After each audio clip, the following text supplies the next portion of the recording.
Hello! Welcome back to the Long Distance Love Bombs podcast. I'm your host, Dr. Jeremy Goldberg, and today's guest is Chelsey Pierce.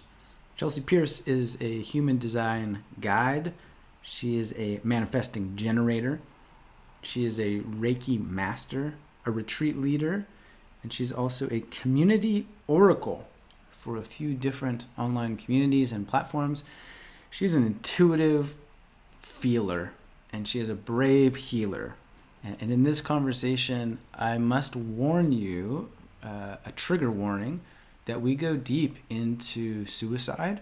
And in one particular area, there is a little bit of graphic detail. So just a heads up about that.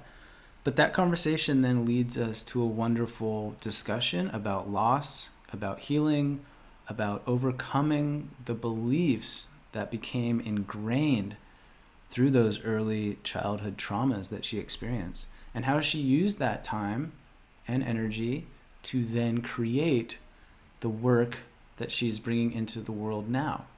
How all of that pain ultimately led her to purpose and passion and creating an impact. It's a really, really powerful conversation that I did not anticipate having. Before we started recording, we were all set to talk about intuition and responsibility, manifesting your dreams, all of that stuff.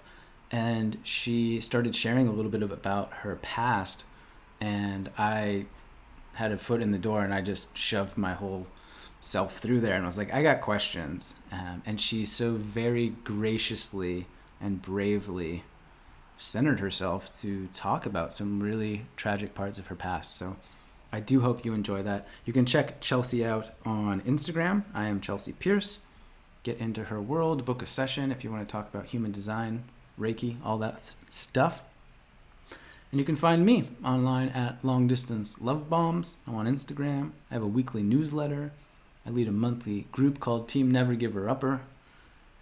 Yeah, got a book, all the things. I appreciate you being here. Thanks for listening. Leave a good review, 5 stars. And enjoy this wide open, heart-expanding conversation with Chelsey Pierce. This episode is brought to you by Cured Nutrition. Cured is the leader in CBD supplementation with an entire line of products designed to take your everyday life to its ultimate potential. Their daily staples are formulated with an in-house clinical herbalist, which has taken the traditional CBD regimen to an entirely new level of optimization. If you're anything like me, you like waking up feeling good and living well. You've probably toyed around with the idea of finding healthy alternatives to jumpstart your morning. Personally, it's why I start my day with Cured Rise, which is their focus supplement. It's a powerhouse blend of functional mushrooms like lion's mane and cordyceps, broad spectrum CBD, and powerful adaptogens. Gives me clean, clear, and sustained energy without any of the caffeine jitters or crash that I get with coffee. After I get going, Aura is next. It's another blend of functional mushrooms, CBD, and adaptogens, but it's got a twist. We all know how important it is to sustain our immunity nowadays, and this covers all of my bases. The vitamin D, prebiotics, crucial antioxidants are delivered straight to the gut, which is the foundation of our emotional and physical health. Am I right? Second brain. It's where the majority of our serotonin production and immune function begin, or it keeps everything in check, performing at its best. So I have one less thing to worry about, and I obviously cannot forget Zen. I use it every night. It is certainly why it has become Cure's #1 selling relaxation and sleep product. You know the long nights spent tossing and turning? Yeah, not with this stuff. It has ingredients like reishi mushroom, ashwagandha, magnesium, passion flower, broad spectrum CBD. So thankfully, restlessness is something of the past. Cured Nutrition products are your answer for a daily dose of health. Visit curednutrition.com. That's CURED nutrition.com. Be sure to use the coupon code LOVEBOMBS, and at the checkout you will save 10% off your order.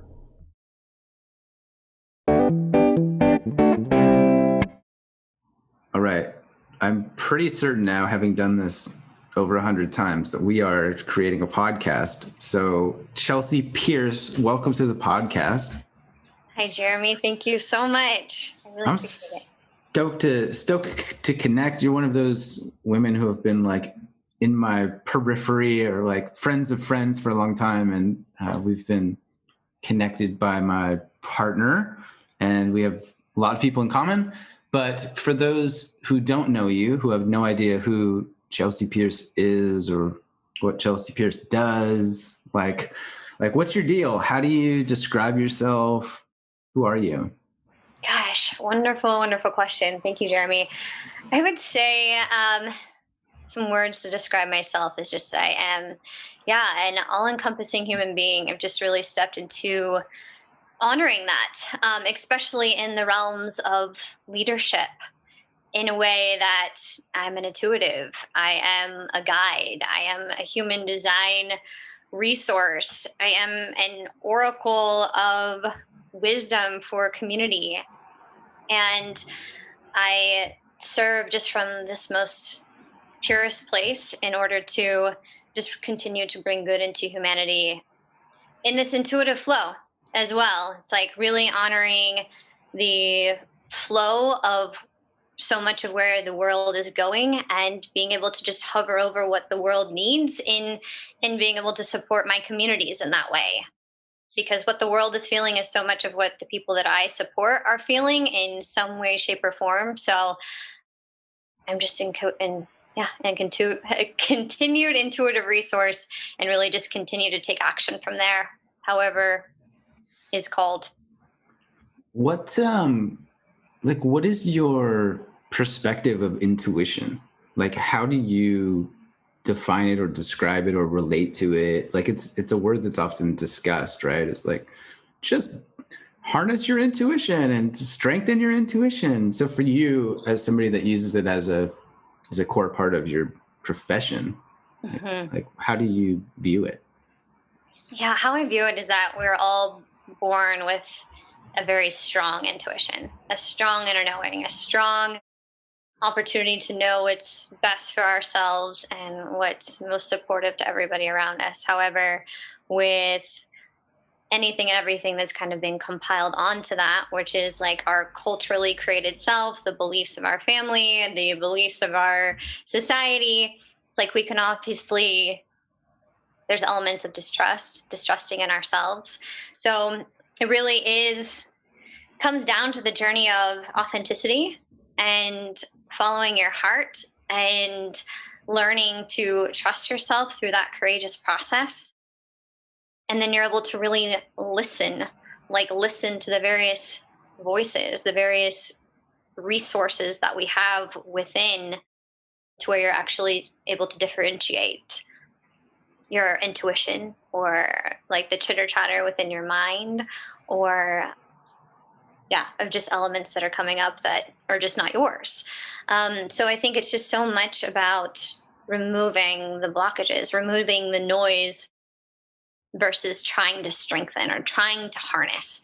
It's just simply allowing the distractions to dissolve and creating it as a top priority. Mm. So then people who are very intuitive have fewer layers or distractions on top of their intuition. Is that Yeah. fair? Yeah, that is definitely fair to say. And I think we create it as a priority, right? I create it as a priority before I go into every meeting, before every call, before every conversation that needs requires my highest expression and my highest insights. So I can really call that in to be of the most valuable resource in that moment.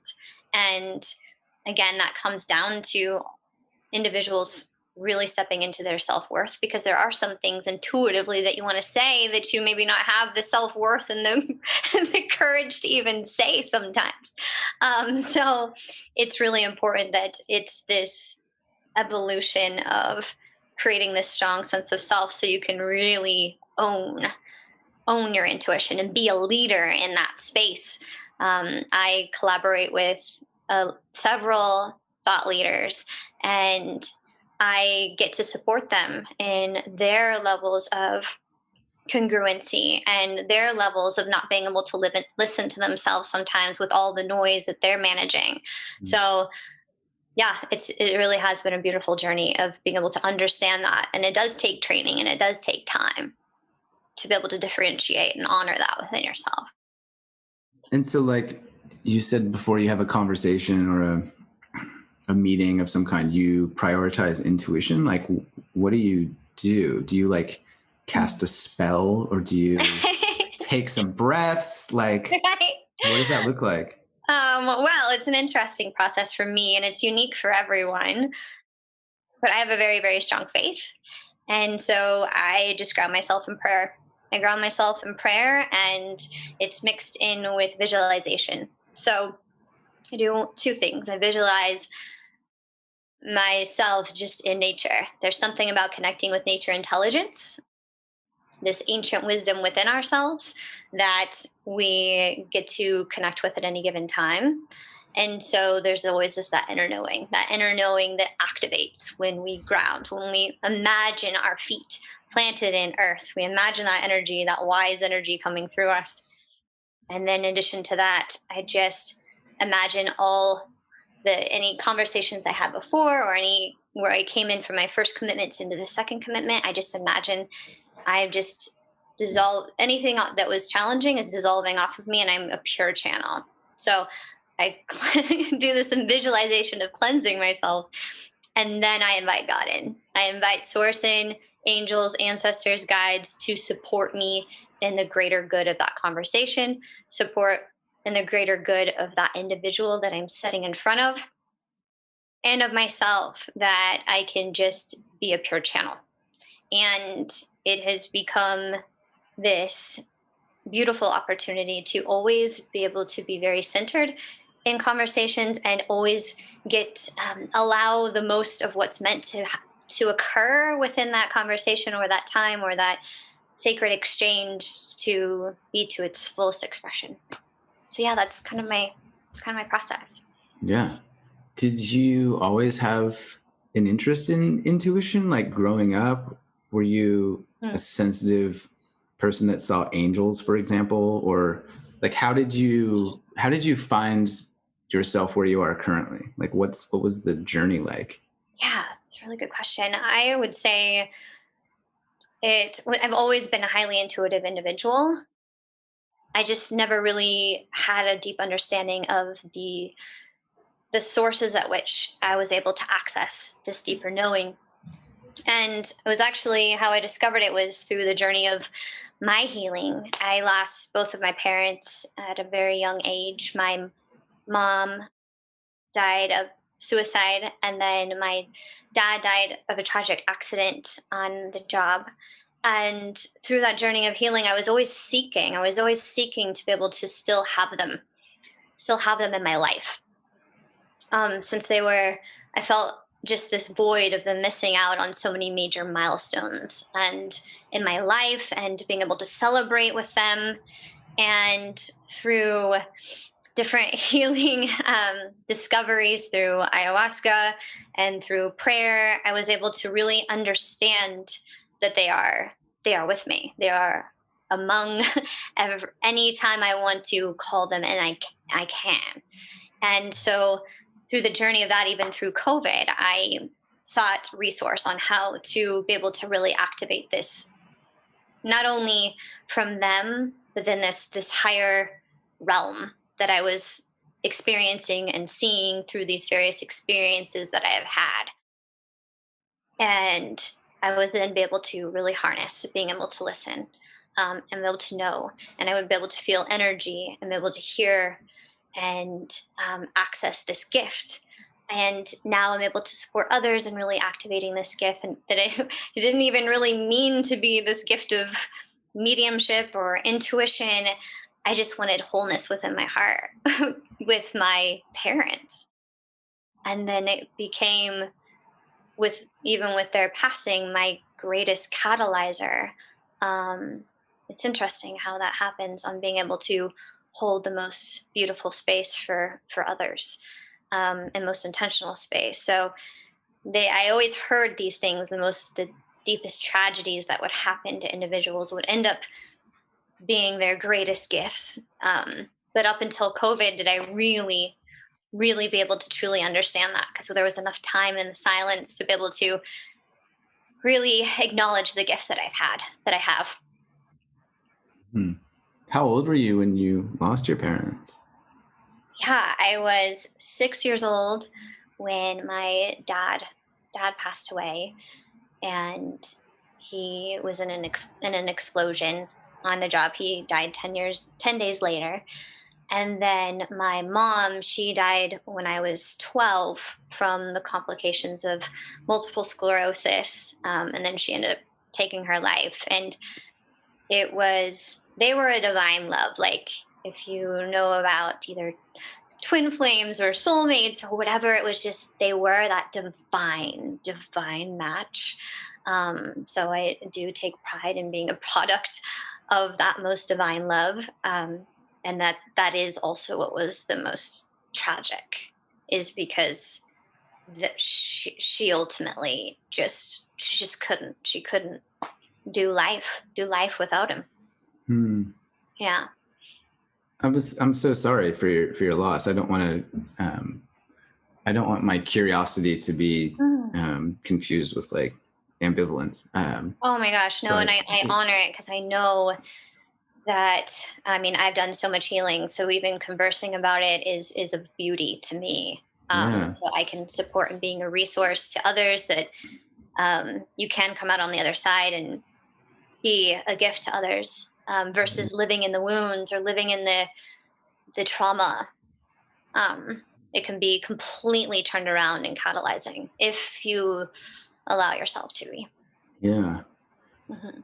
Well, so if I may ask some more questions, then, Absolutely. so you're 12 years old and suddenly you don't have any parents, right? Hmm. Your mom and your dad have both passed away. Like, what happens to you? Like, how did you live? Like, what was that like? I mean, Yeah, it was like the most surreal whirlwind of absolute chaos that you can really imagine, because my mom and I lived solo in Kansas City.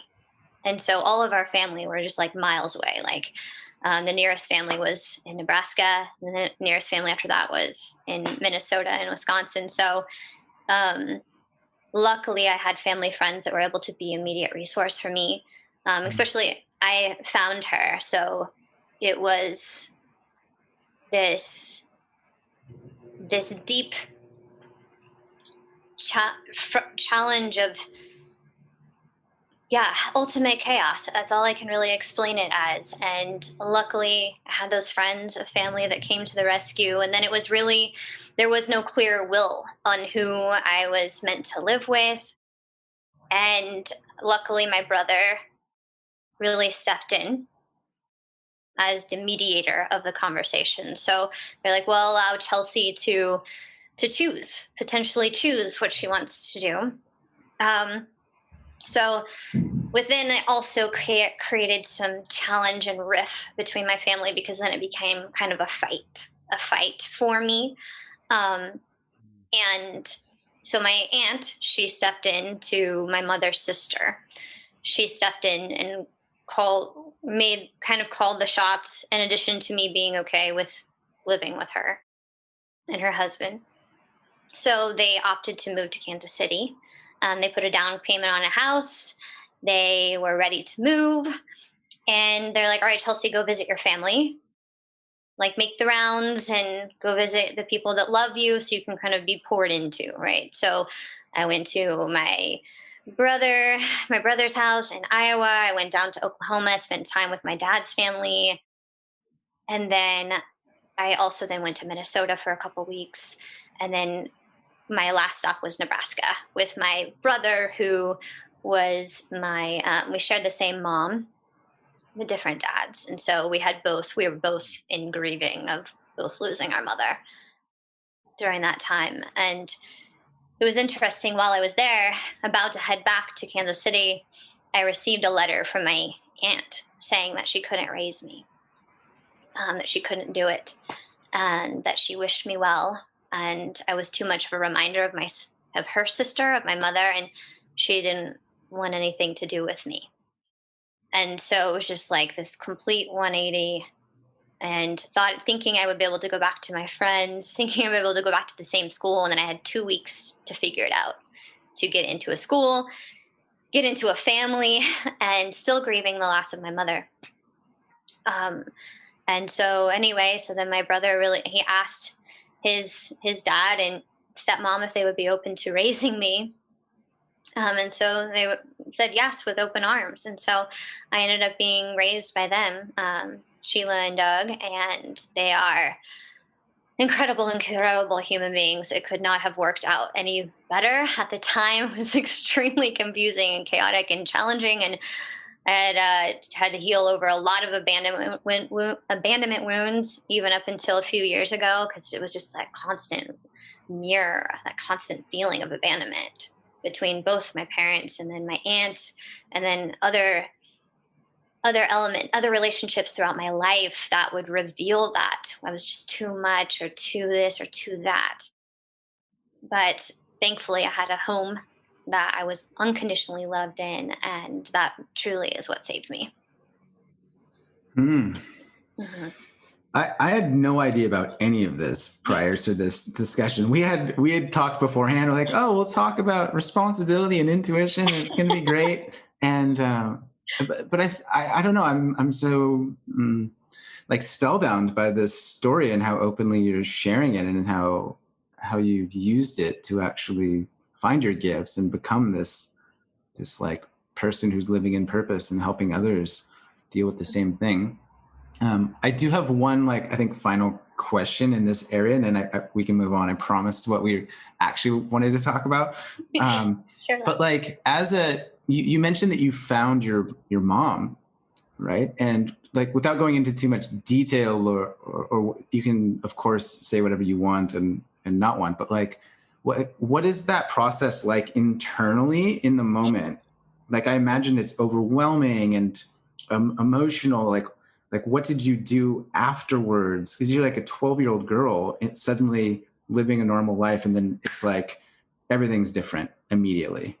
Yeah. The kind of the process, how it happened was, she had, I wasn't currently living with her at the time. She had, quote unquote, kicked me out, basically, because she didn't want me to witness her during those times of depression. And with multiple sclerosis, you lose your speech.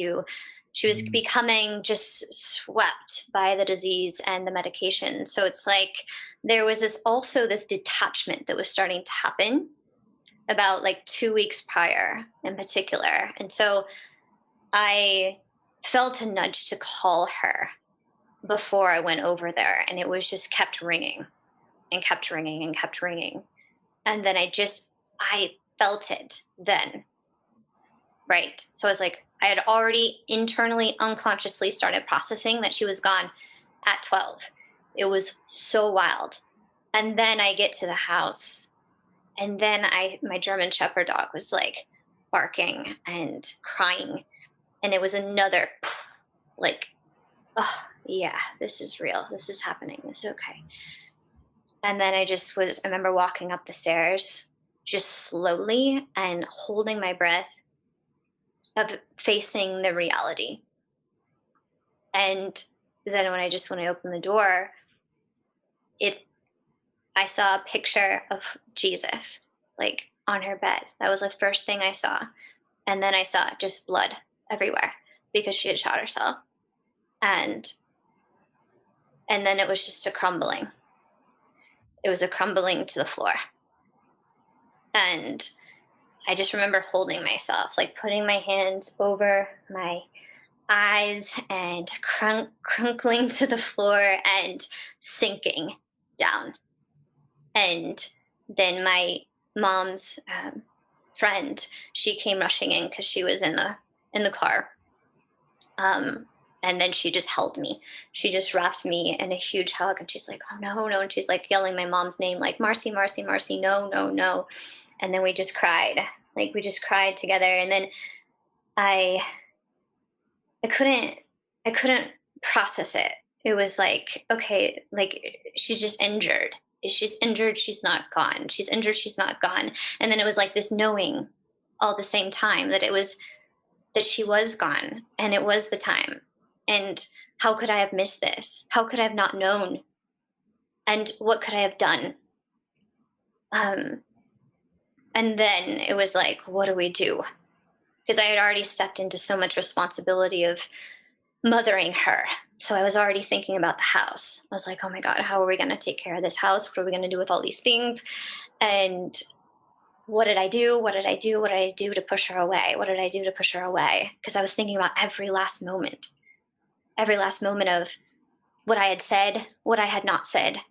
Because I'm 12. Like, I remember moments where I was like really short with her, or I was moments where, like, yeah, I did want to stay at my friend's house because she had stepped into abusiveness. And then I was like, no, she's my best friend, because I remembered who she was before and multiple sclerosis and this depression took over. And she was me. Like, she was the light that was me. And so it was just this crazy feeling of like, I lost my best friend, I lost my mom, I lost my future. And what is going to happen now? And where am I going to go? Am I going to be tossed into, if she didn't love me enough to stay, am I going to be tossed in a, who else is going to want me from my family? Am I going to be put in foster care? And so that was just the process. That was the process. And then it really was this, I don't want to be a burden. Like, so I really, really was on a path of not being a burden for a very long time. Because I thought the second I cry, the second I speak up, the second I am not put together, that I will be left and it will be catastrophic. So those were all the emotions that came up, and a lot of what got to be healed over time to be able to support others in that journey. Thank you for sharing so openly. I just want to acknowledge and honor that, first of all. I really am understanding. Thank you. I'm really understanding the power of full transparency, even about these moments and about these events, because there's this fear that goes into sharing so much that it's going to offend or take somebody down this grief hole again. But it really is so important to bring it forth. To bring it forth that you're not alone, and like all those feelings and emotions that go in to something like that happen get to be talked about, get to be faced. Otherwise we just carry them. We carry them for the rest of our life, and we miss out. We have the opportunity to miss out on so much that we're meant for if we hold on to it and are not just fully vulnerable to it all. Yeah, I'm really glad that you said that, because that's part of my intention with asking those questions, is to provide someone listening right now with this example that, yes, X happened, and still, that doesn't mean that Y cannot occur. And we have like a mutual pal, Diamandia, who was on the podcast, who shared her story of being engaged. And it was just an unbelievable story. If you've not listened to the Diamandia episode, go listen to that one next. It's fucking bonkers. In the same way that your story, I mean, excuse my profanity and lack of, insight, but like, it's fucking bonkers. Like, that's fucking bonkers story that you've lived through. And yet you've become this human who is fulfilled and content and impactful and doing huge, amazing things in the world. And you seem like you've healed and moved on from that in a really significant way. And I think that these examples being shared is so important, because oftentimes what we hear about is the examples or stories where it didn't work out. Like, X happened and then they became a homeless drug addict who was found on the street or whatever. And so I really appreciate you using your past as like an inspiring way. And I just honor you for making it happen. For real. Thank you. Yeah. Thank you so much, Jeremy. Okay, so maybe this is a good reflection transition point into, how did you go about changing your life? Like, you've obviously done a lot of work, because you said that you previously used to feel like you were too much, or that I imagine there was like a people pleasing component, that you didn't want people to leave because people that you love leave in catastrophic ways. Yeah. Like, what sort of shifted your belief system, or how did you start righting the ship, so to speak? Right, exactly. Where did the rewriting start? Yeah. Uh, yeah, I think it really just happened when I was in corporate America. I was working for Hilton Worldwide and I was doing leisure sales for them. And it was all kinds of patterns that were happening with relationships. I was in relationships that were just so not fulfilling. They were so from the place of ego. I was not fulfilled in being of service at all. And I was still, yeah, succumbed to habits that were just not creating happiness within.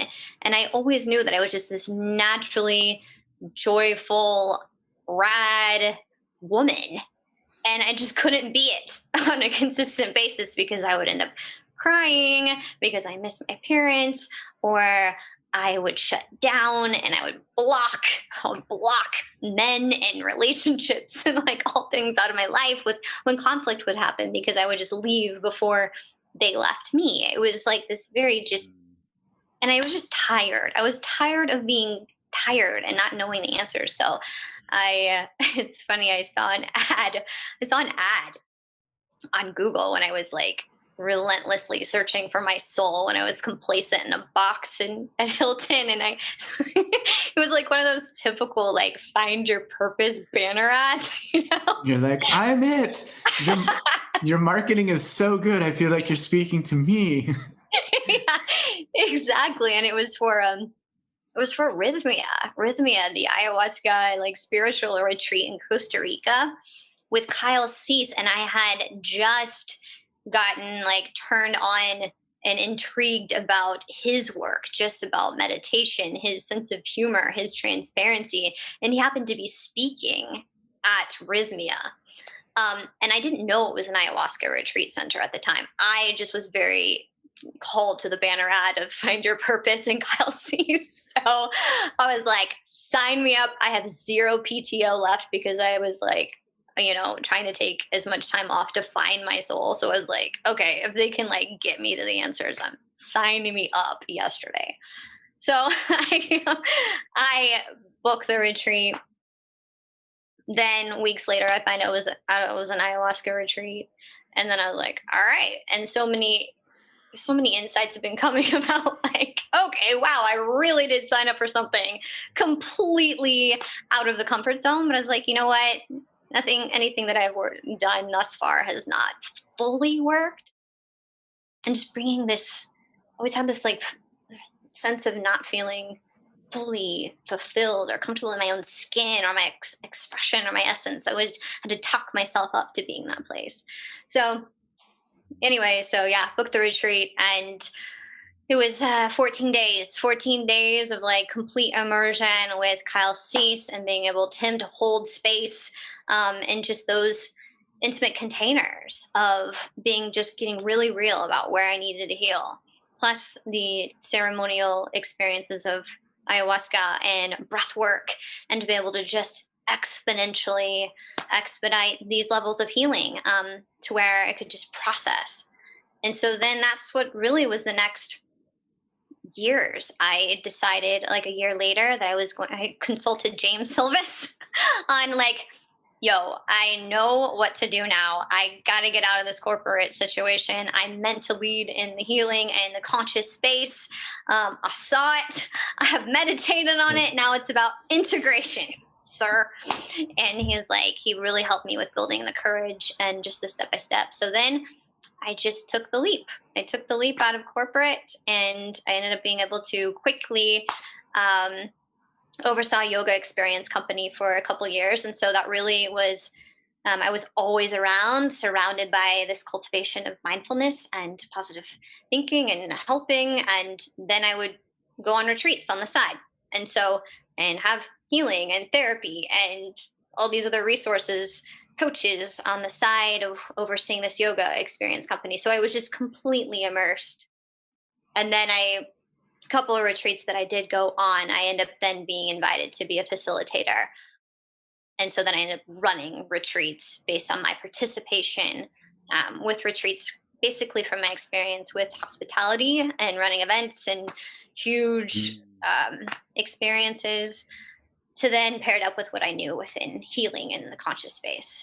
So now I really am a flagship leader in the retreat space, thanks to all of that. So I'm on a no, I am healing or introspection or resources are at every turn truly in my life. And it's been that way for 4 years, by leading and participating in this space. Mm. And I feel like when you're immersed in that kind of environment, you can't help but take some of that on, like diffusions. Like you become different, you start thinking differently, you start seeing interactions amongst people that are different than you are used to, and it starts to just really shift things, I imagine, Yeah. right? I, And you're able to find your people, like your truest people. It's mm, like you got to try it all on. You like get to go on this retreat and like, oh, like I resonated with a few, but like not all. And then you're able to find like who really resonates with you from a leader or mhm. the tribe that's being attracted, and then you really are able to find like your safety, your people, and to where you're able to like lead and grow at the same time. And that's been the coolest experience Yeah. thus far. I love also that your kind of soul sucking job at the Hilton for years was actually really foundational in terms of learning the skills to help you do the things you're doing now. It's Yeah, like, oh shit, that was really helpful actually. that was a big dot. That was a big, Yeah, huge dot that was being connected. yeah. But at the time, that was I imagine it was similar to me. I worked in the government for a long time. I had a cubicle and a swipe card and all that stuff. And at the time, I was like, yeah. Rah.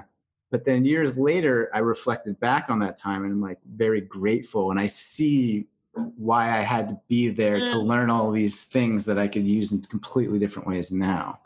Do you yeah. do you appreciate that as well? Oh, so much. So much. I mean, to the fact that I still send like my past boss and my past colleagues like all kinds of gratitude messages, because they were in the same boat. They're like, Chelsey, you're meant to be out of this office. Like this will pay off down the road. Like Mm. so they were really the ones that were not only did I know of my soul, but they were actually very much in support of me being out there and being a leader in a completely different realm. Yeah. And so then when you're in that space, I imagine there had to be some element of patience required where everybody knew that you were going to go on to do the cliche like bigger, better things and you're going to change the world and whatnot, but just not right now. Right now, like finish that spreadsheet or get me Yeah. that TPS report or whatever, right? Hmm. How did you balance that, like because I talk to a lot of people, clients and otherwise, who know that there's more out there, that they have a book to write or a business to launch and that they're going to Mm. change the world, but right now they're doing this kind of soul sucking, pay the bills kind of job.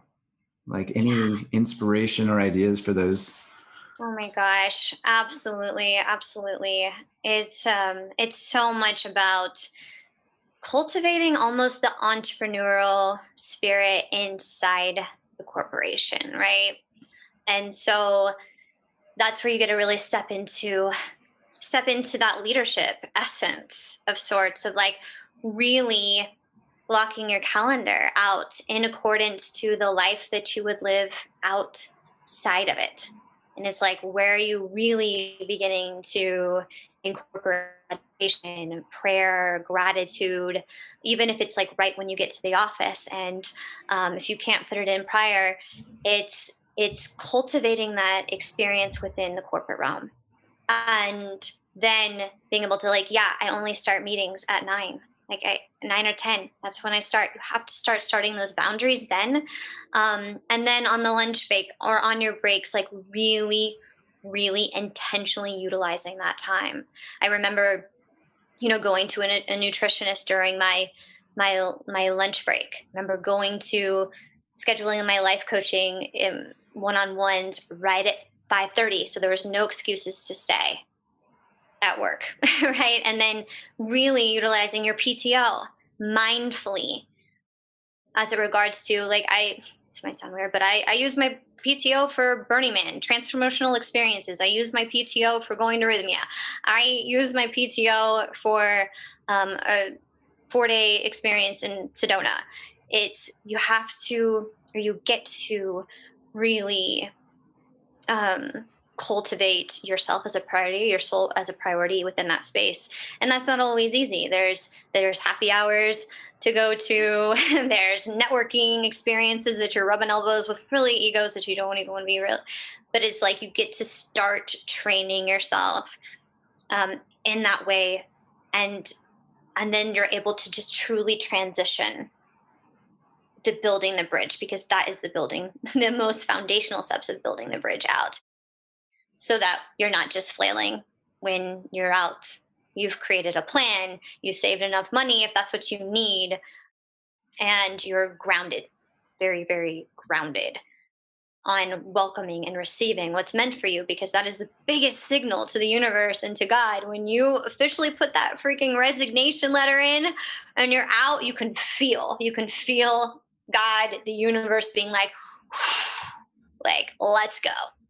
And that's really what it was. And that's what it gets to be for anybody listening here, to just creating that visualization around that experience and creating those steps as a priority, truly. I love that. Mm-hmm. I was just just keep talking. This is good. This is really good.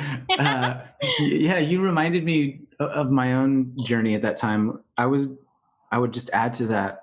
I prioritize the other path at the expense, I think, at my current job at the time. So I would show up earlier in the morning, 6:30 or 7, when the building was empty, and I would do my side hustle. I would do this long distance love bombs thing, and I would use the good part of my brain and the good part of my energy, and then I would clock into my normal day, right? Yeah. Or there's also evenings and weekends, right, where you can take advantage of time. And as you say, you're going to have to potentially make some tough decisions, and your new life's going to sacrifice your old life at the altar of possibility, right? No, I can't go to that party that I kind of want to go to because I'm going to stay home and read this book or answer these emails or have a chat with a friend that I really want to get to know better. Mm-hmm. You have a quote that you shared with me that I loved that was going to form the foundation of the whole podcast, but we instead talked for 39 minutes about completely random stuff. And I'm conscious of diving into that a little bit because I think it's really a powerful idea. So do you mind reading that quote and we can jam on it? Yes. Oh my gosh. Absolutely. It's a devotion from this book that our mutual friend Vitaly introduced me to. It's called A Year Without Fear by Tama Kieves. And one of the recent passages that was so impactful, and I'm going to read it to you guys. And it states, "It is not selfish to pursue your interests. Respond to what brings you joy and turn your life into one lotus flower, opening into sunlight. It's responsible. You are responsible to the calling within you. When you do things you love to do, you become free of inner anguish. You radiate generosity. You have light to give the world. Today I act responsibly by doing something I love." So powerful. So why did you share that with me? What do you make of it? Why should everybody get it tattooed on their forehead? Oh my gosh, right? Well, yeah, and it was exactly to the response at which you sent me when I sent it to you.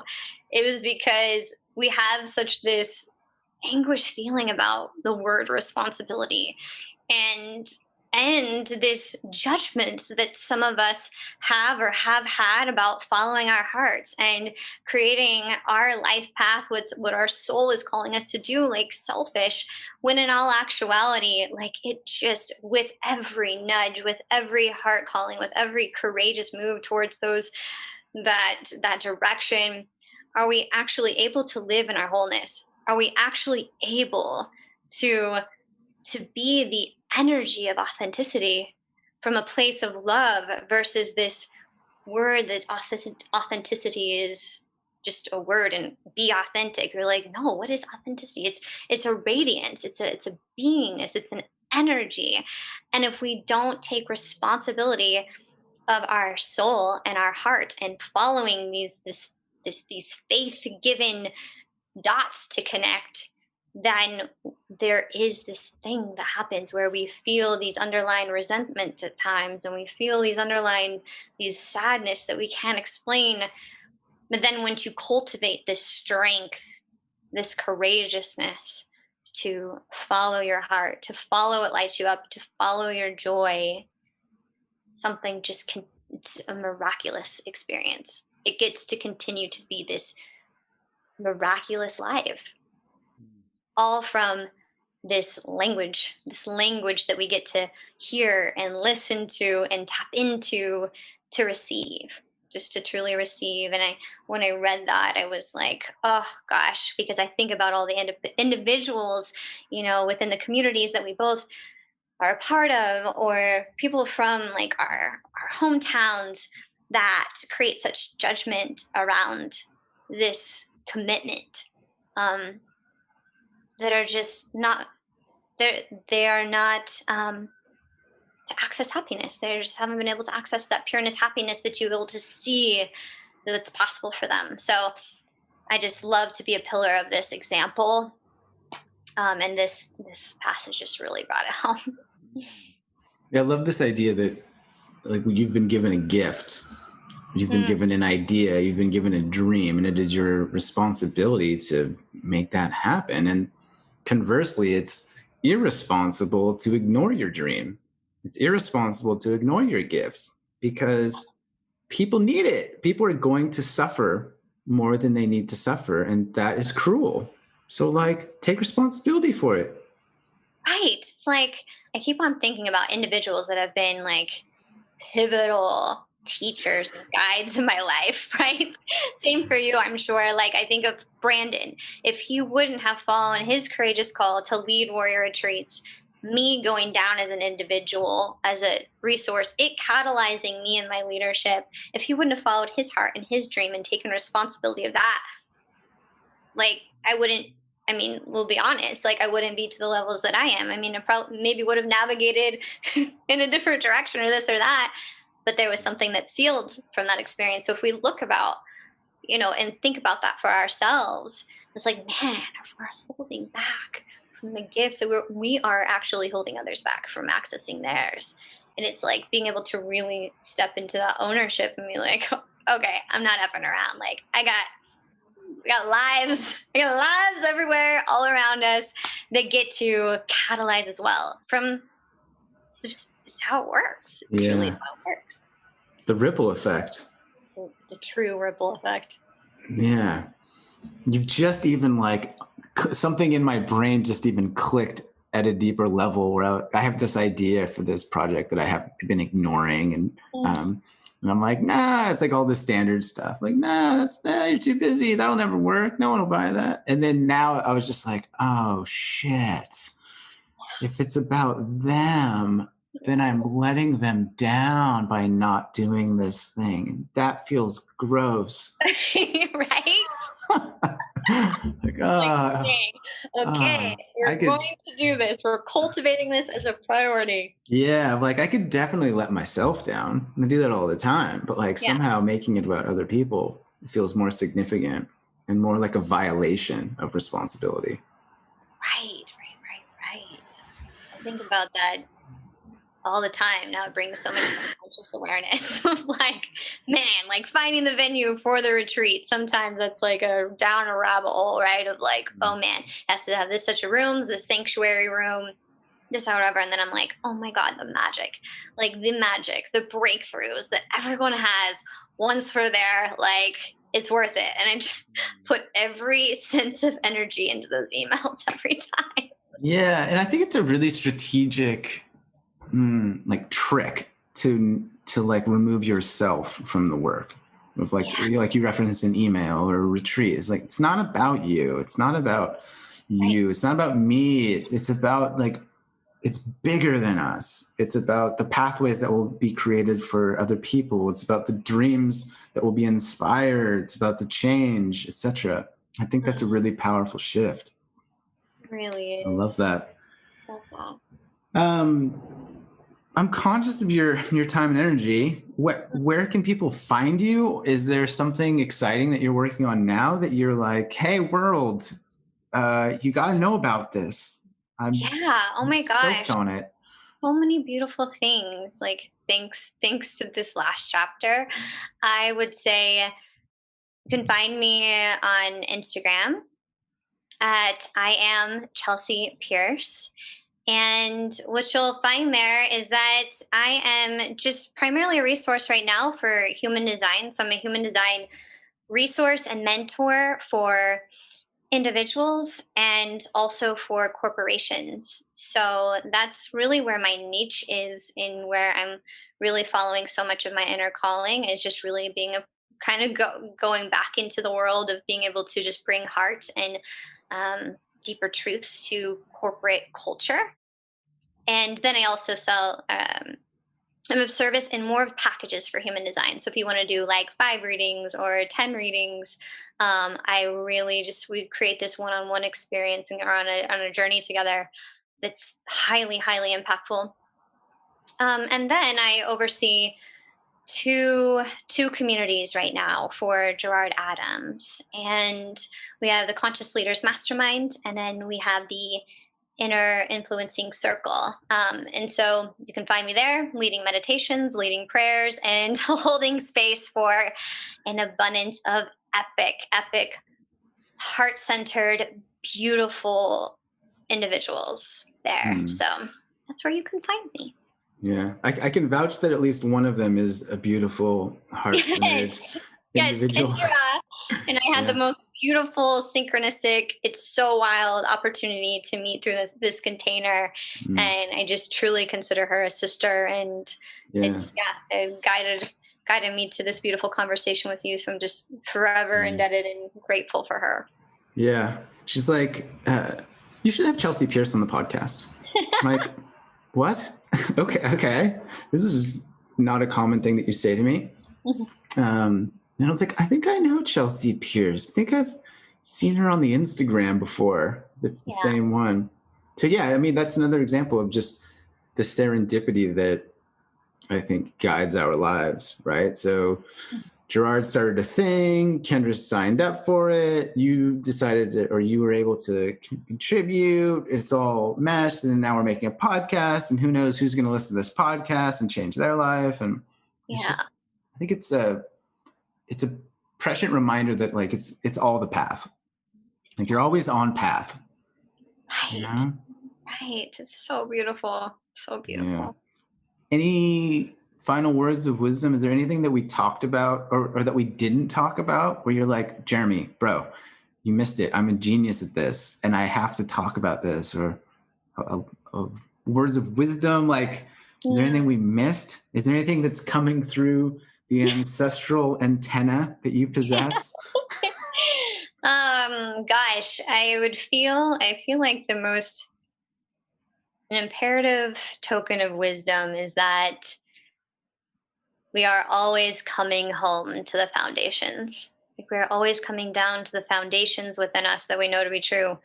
And any moment of challenge, any moment of stepping into new endeavors, into new opportunities, everyone faces levels of challenge and insecurity. And I mean, I work with some of the most high level leaders in humanity right now, and And then I'm also holding space for individuals that are just coming into the world of conscious awareness. And it's just a very paralleled conversation where we always get a ground in gratitude. Always the inflections, the intricacies of gratitude, of the breath, of the movement, of being able to see through our eyes, to be able to feel love, to be able to feel connection, to be able to go on a walk and feel the wind of nature and the sound of water and how it soothes you. We always get to come home to ourselves in those moments to be able to feel foundationally fully equipped for anything and everything that we put our hearts and our minds to. So that's what I just want to feel really called to reiterate as individuals are on this path and thinking they may be super far behind or super complacent or not where they need to be. We always just get to check in right there and just make the next move, right? Make the next move, and it will just, doors will open from there. Yeah, I love that. I love this idea that as if the universe just had you show up miraculously after living inside of a person for 9 months, and that you're like missing key components that are required for your success is just completely ridiculous to me. It's like, oh, the universe forgot to give you skills or beliefs. Like, oh, you're the one. You didn't have the full program. You got the old software after just appearing out of nowhere. Right. Anyway, that's perhaps a conversation for a future podcast. But Yeah. Chelsey Pierce, thank you so much, tremendously and wholeheartedly for sharing your life and your gifts and your truth with us today. I just I'm blown away, and I really appreciate it. Absolutely, Jeremy. Thank you so much. And I'm so excited to see you and Kendra in person sometime soon. Everything breaks and we'll all celebrate in person and all the impact we make today. Gosh, remember the old days when you could go places and see people, and like when you were talking about retreats, I was like, yeah, I used to lead those. That was a part of my business for a while. Miss people. Right. Oh my gosh, totally. We're going to be celebrating so beautifully in all ways. Can't wait. Yeah. I think and I promise this is the last tangent and then I'll let you go. But I think I was talking to someone the other day about how excited I am for like when this does pass, because every musician is going to go out on tour. Like every person who does retreats is going to lead retreats. It's just going to be like this pent up, the levees are breaking, and there's just going to be so much goodness and opportunities in the world. So I think it's important that we remember that. Oh my gosh, absolutely. It's all divine. Yeah. That we were joking actually because like everybody's going to go on tour, right? And then there's going to be like a shortage of venues. And then you're going to have like Elton John just playing on the corner at the park because he couldn't find a space, and like, all these big, anyway. I'm going to really let you go now. I adore you. Thank you for being here. Thanks for listening. If you were listening to this, go find Chelsey on Instagram, book a session, follow her. And that's it. I promise we're done now. We'll talk to you all soon. Ciao.